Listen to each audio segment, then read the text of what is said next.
Thank you so much, everyone, and welcome again to Singapore, and welcome to PILnet's Global Forum. Sarah, Gregory, and Garth, I'm really honored and really exciting to actually be here on stage with you to open this year's forum. And thank you again for your opening remarks. Because we have really interesting speakers this year, we decided to actually do our opening plenary a little bit different, and you will actually have the opportunity to ask them questions. So if you look left and right on the screens, you will see there's a link here that you can follow on your phone or either on your computer. The Wi-Fi password is on the badge of your screen, the Wi-Fi password is on the back of your badge, and you can start posing your questions. Before that, I want to share some brief reflections in terms of the journey of organizing this forum. My name is Julia Meyerhofer, and I'm the interim co-director for PILnet's Hong Kong office. When we first started organizing this forum, and our office actually took the lead this year, so I remember we came to Singapore the first time actually last year in December, and we were looking for venues, and we thought around maybe 200 people, maximum 250 people. As of yesterday, we had 320 people registered. So this is, thank you. So it really truly exceeds our expectations. We never thought we would get this amount of numbers, and we never thought we would also have this diversity in the room. If you look around you also, you will see we have people here from all parts of the world. Our PILnet made also a concerted effort this year, to the best of our abilities, to bring participants from the NGO community, because we really believe your participation is absolutely important and crucial. And I'm really happy that we actually, that 50% of the participants are from the NGO community. And that's actually also a first timer that we have, I think, more NGOs than actually law firm representatives. So we're really, really excited about that. And thank you again from coming from all parts of the world. And the conversations over the next 2 days are really gonna be great because of your contributions and your sharings. We also met Gregory last year, actually the first time in December. I still remember the meeting we had at the Law Society Pro Bono Services, and for our team in Hong Kong, it's also been really fantastic to have had the opportunity to come to Singapore so many times and learn about the fantastic work that is happening in terms of the pro bono sector here. So you will have the opportunity actually in the next few days to hear from different speakers from Singapore in the different sessions. So I would really welcome you, to listen and learn more what is happening here in Singapore. I think there's a lot that we can learn. That's my takeaway in organizing this forum. And Sarah, your speech in a way also summarizes somehow everything that we are going to talk about. So you did a great job, to kind of all bring us on the same page. For me personally, when we sometimes think about all the constraints and challenges that we experience every day, right, and the injustice that happens literally in front of our eyes, then I ask myself, and I'm sure you ask yourself as well, what does it really mean, right? What is the meaning of our work? And in other words, as you said, what does it mean to be a lawyer in this kind of context? The beauty of events like this is that we have so many like-minded people here. So for me, it's really fantastic, to have all of you here and to somehow feel that we are not alone in this fight.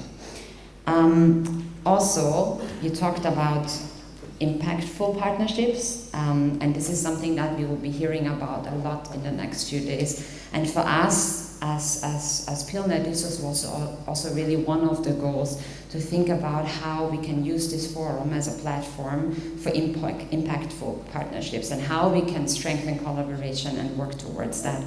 The last thing that I also want to say is that if you actually go through the agenda, you will see that we have different formats this year. So not only the usual and typical panel with question and answer afterwards, we have workshops, we have roundtables, and we even have some trainings actually this year on very exciting topics. So I would really encourage all of you to check out those different formats that we are trying to do this year. And the reason for that is also because we didn't only want you, to share, but really to also discuss with each other and to hopefully also identify action points, things that we can take away. So, and that we can also follow up as PILnet, but that maybe you as participants or as the groups that you will meet in the next few days, that you can also take away and follow up from. So in other words, for us, the conversation doesn't actually end tomorrow. That's where it will start, and I'm really excited to continue working with you in the future. So I think I will end here because we're actually short on time, and I really don't want to cut too much into your coffee break. I will maybe go back over there. Yes, so we still have a bit, about 10 minutes, is that okay? So we'll be cutting 7 minutes into your coffee break. I see there is some questions here, so what I like to take this opportunity to ask. And you go back quickly.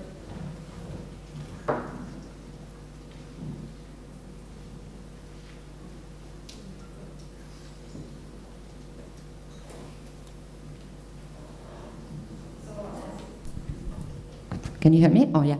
So as you can see, we have like 4 questions here. So maybe I'll start with the first one. I believe that this one is addressed to you, Sarah. What qualities does Sarah think she possesses that enable her to do the trailblazing work she does? That's an easy one. I'm going to say what the Catholic nuns who taught me in high school said. I'm shame-proof.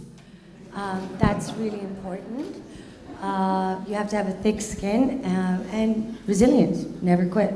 Eventually, someone's going to quit. Thank you so much.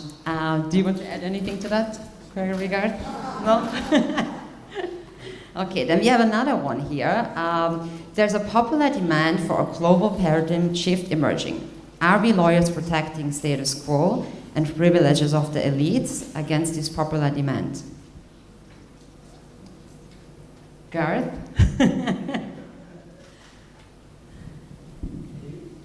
Sorry, can you repeat the question just slightly? Yes, there is a popular demand for global paradigm shift emerging. Are we lawyers protecting status quo and privileges of the elites against popular demand? Wow, so I think the legal profession has been serving the interests of the market, of paying clients.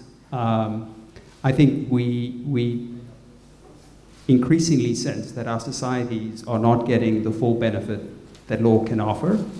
It takes courageous, amazing people like Sarah to try and make sure that society does actually get the benefit. And I think we should all be really worried about the fact that our societies are not getting an adequate benefit that it could get from law. But I think that the legal profession and the NGO side of things both are going to have to change our business models, the way that we've been doing things, in order to better respond to the needs of our societies. I do think that the wealthy and powerful have gotten a lot of help from the legal profession, and I do think that there's a need to find a way to correct that. I see pro bono as an important vehicle for doing that. But I think the challenge on us is now to figure out how do we make sure that we really invest pro bono in the most effective, efficient way. And a lot of you in this room, I know, are already exploring ways that we can make better use of pro bono. But I think this is a frontline struggle, and I don't know if we're going to win, but we critically have to try. The health of our societies depends on it, and I'm at least grateful that you've all shown up to be part of trying to think through this problem.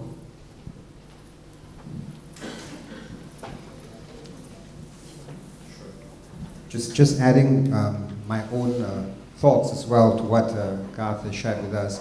I think this is a very deep and profound question, which we can only scratch the surface on, and it's a very real-time issue, especially for some of us, who practice in firms where you have the commercial interests, the business interests from certain communities, which sometimes affects your ability to take on a brief or to take on an advisory, for a disadvantaged litigant. So these are real-time issues that some of us are grappling with in different shapes and forms. But I think we have to find a way. Where there's a will, there's a way. We've got to find a way to try and provide that access to justice or access to counsel. For instance, one of the cases that I had to do yesterday, I had to provide access to counsel because there was no other counsel that was prepared to step into the breach. And one previous occasion, when it involved a migrant worker, and it was an NGO referral, the understanding was that if there's nobody else that is going to take on this case, then myself and my junior would then step into the breach and provide that access to counsel. So we've got to find, I think, creative solutions where we can have some of that underwritten, some of those volunteer opportunities underwritten by teams of lawyers that are willing to provide that if there is going to be an access to counsel, access to justice issue.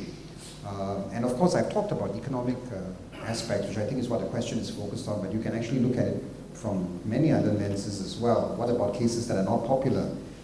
Cases that would be the equivalent of the theme that we saw in To Kill a Mockingbird, where you come under stigmatization. And in one letter that we did write, when there was a backlash against a pro bono criminal lawyer for taking on a brief, we put our point forward that even the worst of criminals deserve legal representation.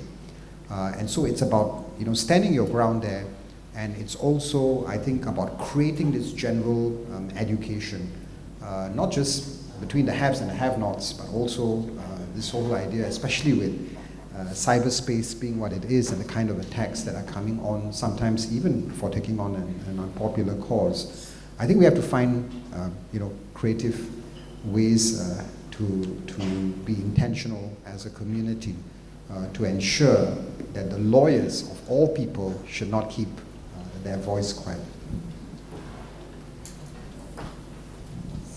So I'm going to say something completely out of left field again.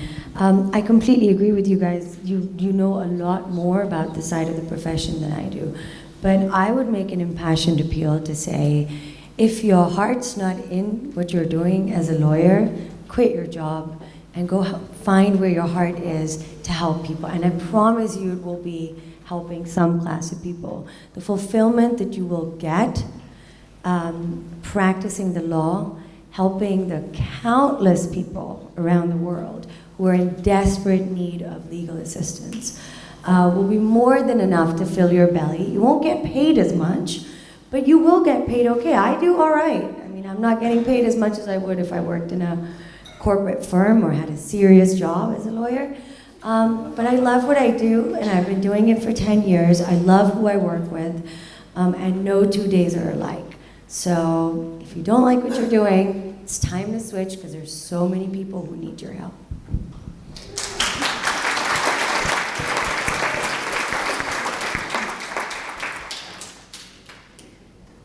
Gregory, I'll come back. I'll give this question to you because I know of the great work that is happening here in Singapore on that front. What is your advice for young lawyers who want to make a difference? Well, I'm actually very thrilled and excited by the way in which many of the young lawyers that I'm seeing, the millennial generation, want to get involved in pro bono causes and have that passion. I would say that no matter how pressurizing your work schedule is, no matter how much of billable hours you need to clock in some of the setups you are in, make that time. You've got to be intentional to create that space because we know from the kind of anecdotal evidence, and there are studies in UK as well, how much of extraordinary stresses there are on junior lawyers. Some of them just really feel so much extraordinary emotional and mental stress. Pro bono work can give you a valuable outlet, to find that meaning and to find that fuel to sustain yourself. So, try and carve it out. As a junior lawyer, and I draw from my own experience, no matter how crazy the schedule was, working in a large law firm setup, I was intentional, to find that evening slot or to find that weekend slot or to participate in that legal clinic. And I would honestly say that sustained me. So work within work within the sphere of your talent, within the sphere of your interest, and carve out the kind of time you need, even if it is just 2 hours in a week, whatever it is. We are all going to go through seasons, but be intentional.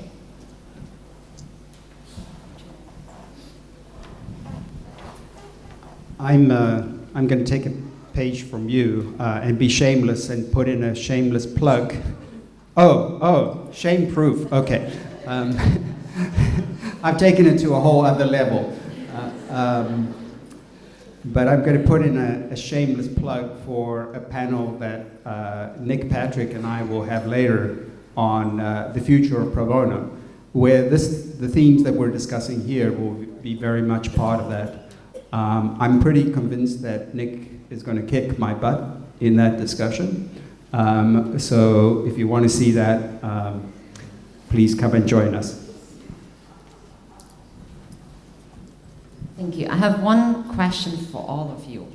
Where do you think lawyers have the most impact?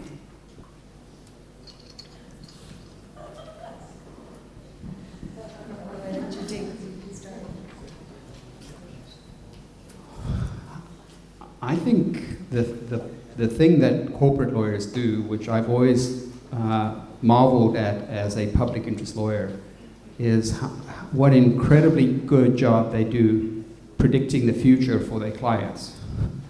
I mean, you manage outcomes and manage risks for your paying clients in the way that I wish that public interest lawyers could do. And as a public interest lawyer, I would love to be able to do a better job of predicting the future for my clients and putting them in the stronger position that you all do, those of you who are corporate lawyers, that you all do for your paying clients. And I'm determined to try and figure out what the secret is to doing that, because I'm convinced that that's an untapped potential of law that public interest lawyers are not adequately using.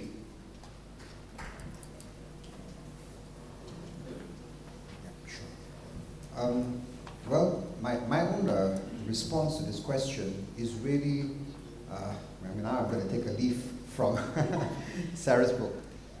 Follow your passion. Follow your passion, because that's the place that you can have the greatest impact. What I'm thrilled about is that we've got multi-dimensional opportunities for pro bono today. And just taking a kind of snapshot of what the LawSoc Pro Bono Services does, there is downstream work in terms of legal representation when it comes to criminal legal aid cases.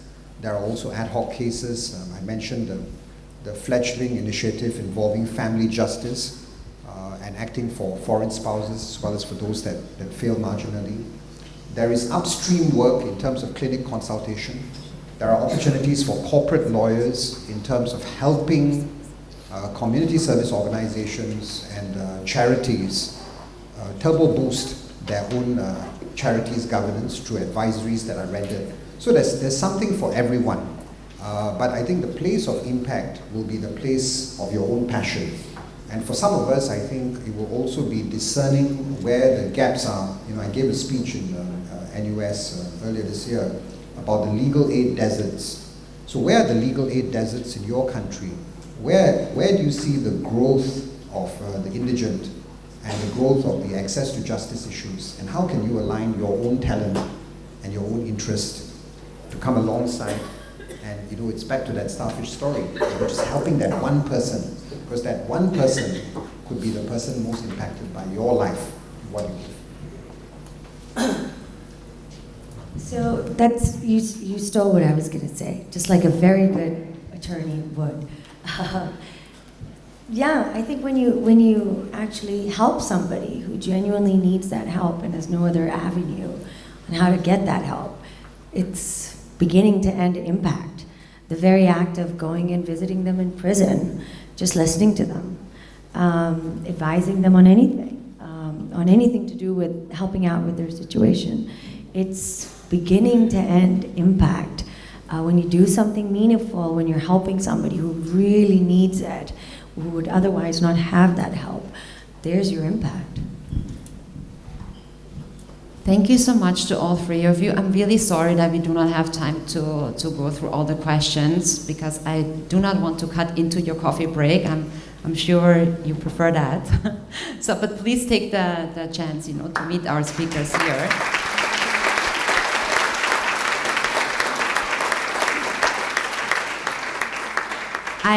I just want to read out one last comment, not a question that somebody made here to close this session.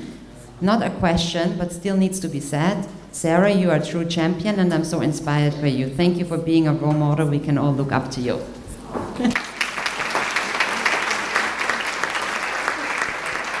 And if you want to learn more about Sarah's amazing work, there is also a session happening right after this one called Women International Lawyers and Cross-Border Litigation. So she will be one of the speakers in this session. So please join. And you are now allowed to go to coffee break, and the next sessions will all start at 11 o'clock. Thank you very much.